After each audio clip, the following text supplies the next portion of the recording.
Now we are going to discuss what is the value of a born child and what is the value of unborn child.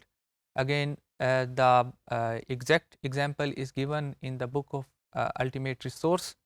ہم اس کو real life سے اس کو relate کرنے کی کوشش کرتے ہیں. اگر آپ سے یہ پوچھا جائے کہ آپ کے گھر میں جتنے افراد ہیں، جو بچے ہیں، جو بہن بھائی ہیں یا آپ کے بچے ہیں، ان کی کیا اہمیت ہے، کوئی شخص اس بات کو ڈینائی نہیں کر سکتا کہ ان کی بہت اہمیت ہے.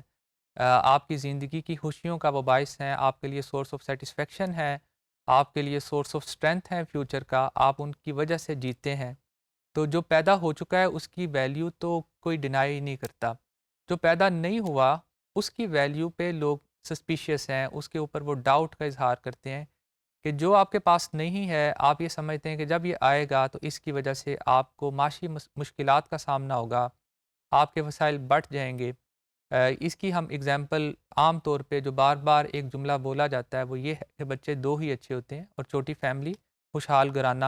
یہ باتیں درست بھی ہو سکتی ہیں، لیکن اگر آپ اس کو ایک پروپیگنڈا کی شکل اختیار کر لے تو پھر چائنا کی ون چائلڈ پالیسی کی طرف بھی جا سکتے ہیں. آپ کا فیوچر بالکل جاپان کی طرح بھی ہو سکتا ہے.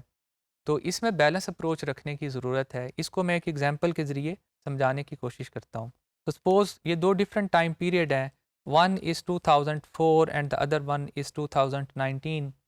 And a person or a couple at the time of marriage also believe that the بچے دو ہی اچھے ہوتے ہیں.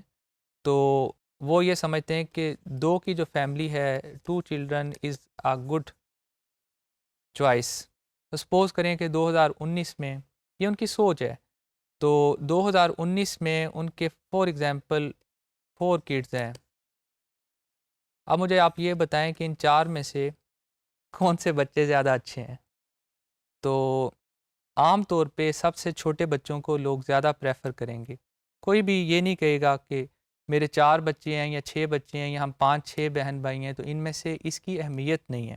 اب آپ نے غور اس چیز کے اوپر کرنا ہے کہ اگر آپ 3-4-5 یا 6 بہن بھائی ہیں، ان میں سے کون سا ایسا ہے کہ جس کو آپ کھونا چاہتے ہیں. آپ کویسچن کو جب اس طریقے سے کریں گے نا تو پھر آپ کو لوگوں کی اہمیت کا اندازہ ہوگا. آپ اس میں سے کسی کو، میں اس میں سے کسی کو کھونا نہیں چاہتا. اس کے لیے مجھے اپنی جائیداد بیچنی پڑے، مجھے اپنی بہت سی چیزوں سے محروم بھی ہونا پڑے، تو اس کی اہمیت، اس شخص کی زندگی کی اہمیت اتنی زیادہ ہے کہ میں بہت سی چیزیں بلکہ شاید ساری جائیداد دینے کے لیے بھی تیار ہوں گا. چاہے وہ ماں ہو، باپ ہو یا بہن بھائی ہوں. انسانوں کی زندگی کی اہمیت بہت زیادہ ہے. اس کی وجہ کیا ہے؟ اس کی وجہ یہ ہے کہ ہم ان کی وجہ سے جیتے ہیں. چاہے وہ 2 ہوں، 3 ہوں، زیادہ ہوں، جتنے زیادہ ہوں ہم سب کو عزیز رکھتے ہیں. یہ یا تو اللہ کی نعمت ہے یا اللہ کی رحمت ہے. تو جب یہ نہیں ہوتے آپ نے کانٹرڈکشن پہ غور کرنا ہے، پچھلے لیکچرز پہ غور کرنا ہے کہ بلیفز کیسے بنتے ہیں اور ریئلٹی کیا ہوتی ہے اور متھ کیا ہوتی ہے. اب آپ غور کریں کہ آپ ان میں سے کسی کو کھونا نہیں چاہتے. آج آپ کے لیے سارے لوگوں کی اہمیت ہے. آج سے 10-15 سال پہلے، جیسے میں نے ابھی اگزامپل دیے، 2004 میں اگر کسی کے بچے نہیں تھے یا 2 تھے تو وہ یہ سمجھتا تھا کہ 2 بچے ہی اچھے ہیں. اب اس کا اگر تیسرا چوتھا بچہ ہے تو اس کے لیے وہ بچہ شاید سب سے زیادہ خوشیوں کا باعث ہے. اس کے ماں باپ کے لیے بھی خوشیوں کا باعث ہے. کانٹرڈکشن اس کے اندر یہ ہے کہ جب کوئی نہیں ہوتا تو آپ یہ سمجھتے ہیں کہ یہ نہ ہو تو اچھا ہے، اور جب وہ ہوتا ہے تو آپ کے لیے اس سے زیادہ کوئی اچھی چیز ہی نہیں ہے.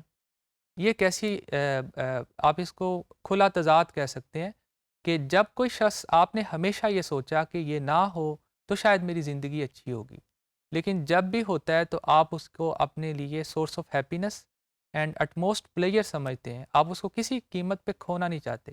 آپ کی سوچ ہمیشہ غلط ثابت ہوتی ہے. تو یہ ایک میتھڈ ہے چیزوں کو انالائز کرنے کا کہ آپ چیزوں کو یہ دیکھیں کہ آپ اس میں سے کس چیز کو ضائع کرنا چاہتے ہیں، کسی چیز کو بھی ضائع نہیں کرنا چاہتے. تو جو اہمیت آپ کے لیے زندہ لوگوں کی ہے اور جو زندہ ابھی دنیا میں نہیں آئے وہ آئیں گے تو سورس آف ہیپینس ہی ہوں گے. یہ دنیا کے تقریباً سارے لوگوں کے ساتھ ہی ہوتا ہے. لیکن انسان کی سوچ محدود ہے اور وہ اپنے وسائل کے ساتھ اپنی محدود اینک سے چیزوں کو دیکھتا ہے اور وہ ہمیشہ آنے والے لوگوں کو بوجھ سمجھتا ہے. لیکن جب وہ ہوتے ہیں تو اس کے لیے بہت سی چیزوں میں بہتری کا باعث بھی بن جاتے ہیں.